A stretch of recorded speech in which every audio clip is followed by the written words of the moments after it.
Take the first step towards online privacy. Get NordVPN. January the 3rd, 2024, and Bitcoin is 15 years old today. Happy birthday, Bitcoin.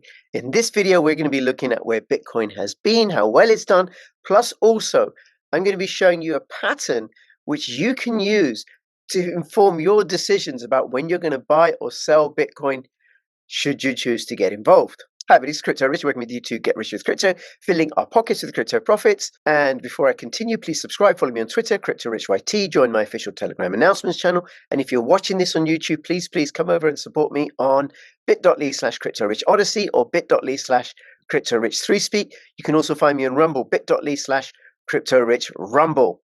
And whichever platform you're on, please comment, like, let me know where you think the all-time high for Bitcoin is going to be in this bull cycle. Now, what I'm going to be doing is giving you a short overview of Bitcoin's price over the last 15 years. It has been one of the best performing asset of the last 15 years. But let's look at the price right now at the time of recording.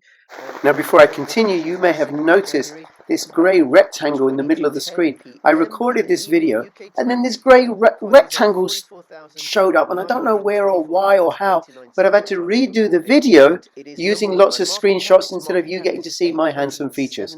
And I am recording this on Tuesday the 2nd of January at about 20 to 10 p.m. in the evening UK time, and Bitcoin is at $44,924.89 at time of recording, and it is number one by market cap. Its market cap is $879.9 billion, so $200 billion short of $120 billion short of $1 trillion market cap, which is still tiny compared to gold.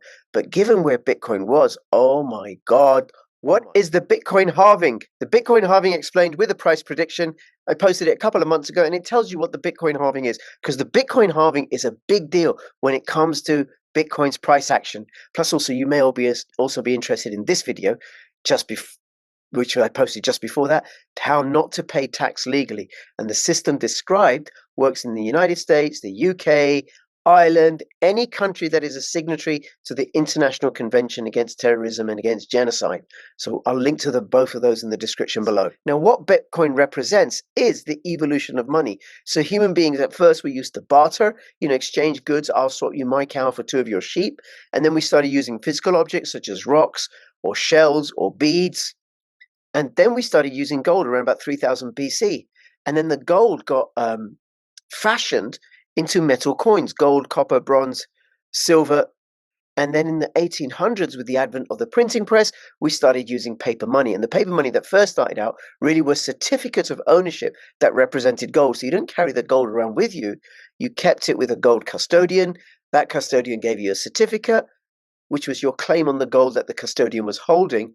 And then those certificates evolved into paper money, because then you could just keep passing the certificates around and never have to claim the gold. But then what the gold custodians did, clever people that they were, is they started printing extra certificates that weren't backed by gold. I mean, the temptation, if you have the ability to print money, the temptation to print money is irresistible and thus skew economic power towards yourself.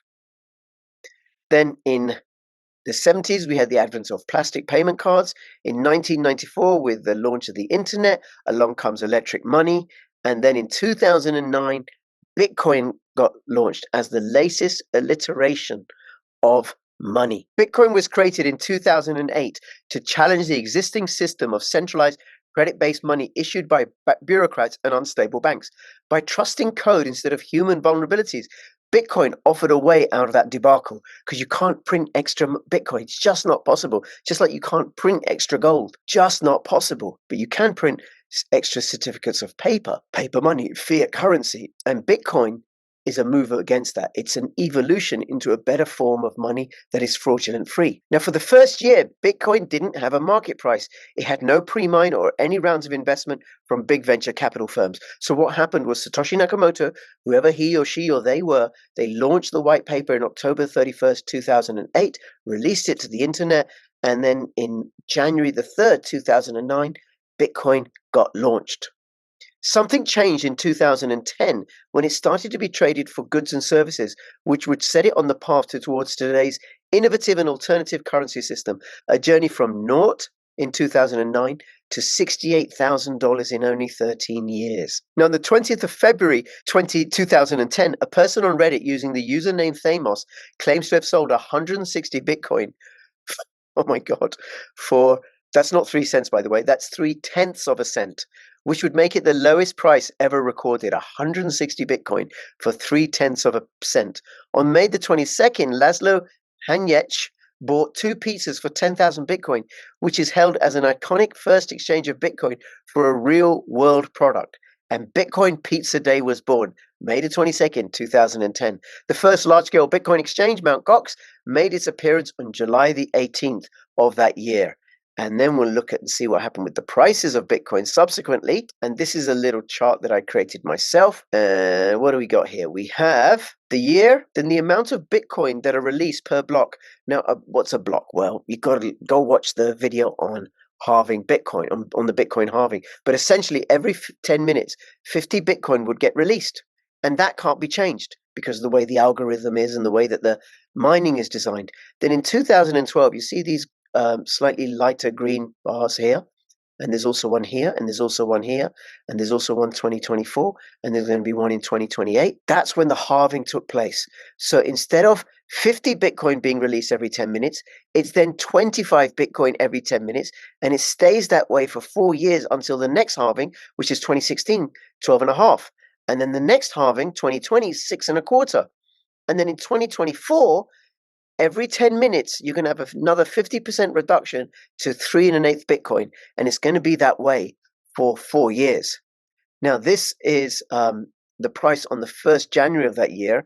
And then this is the high of that year. So in 2010, no price. And the high was 40 cents in 2010. But it dropped to 30 cents by the end of the year. And this is the low of each year. So then the following year, 30 cents, 1st of January, a high of 32 cents, and a low of 0.29 cents. By the end of the year, sorry, $32, but by the end of the year, it's $4.70. And then the halving year, $4.70 on the 1st of January, a high of $16, a low of $4, and by the end of the year, it was $13.30. And so it went on. Now, what I've got here are the all-time highs after the first halving. So in 2013, all-time high of 1,163, and then the all-time low between the halvings, $310 in 2014.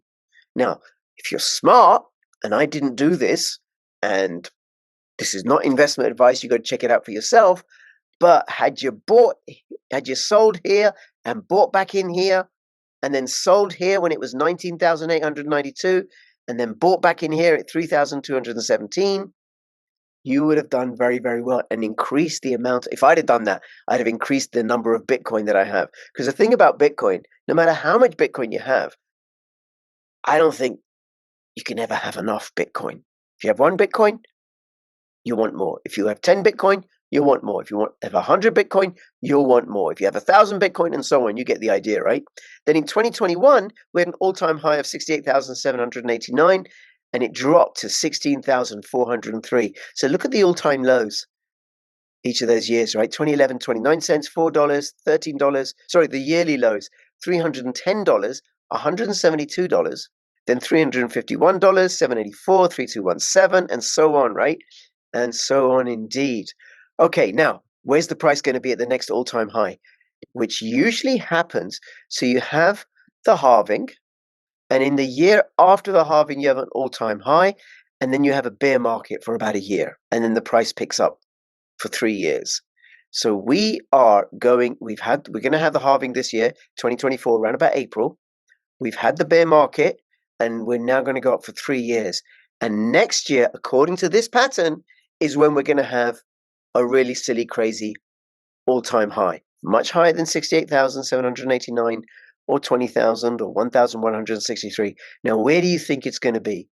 Let me know in the comments below. And then what's predictable, according to this pattern, it'll drop the year after. Don't forget to watch this video on the Bitcoin halving. And if you want to legally not pay tax, check out the video below that. I'll link to both of those in the description below. And where do you think the next all-time high for Bitcoin will be? Let me know in the description below. Now, between when I see you next, please keep filling your pockets with Bitcoin profits. This is Crypto Rich signing out. All the best. Bye-bye.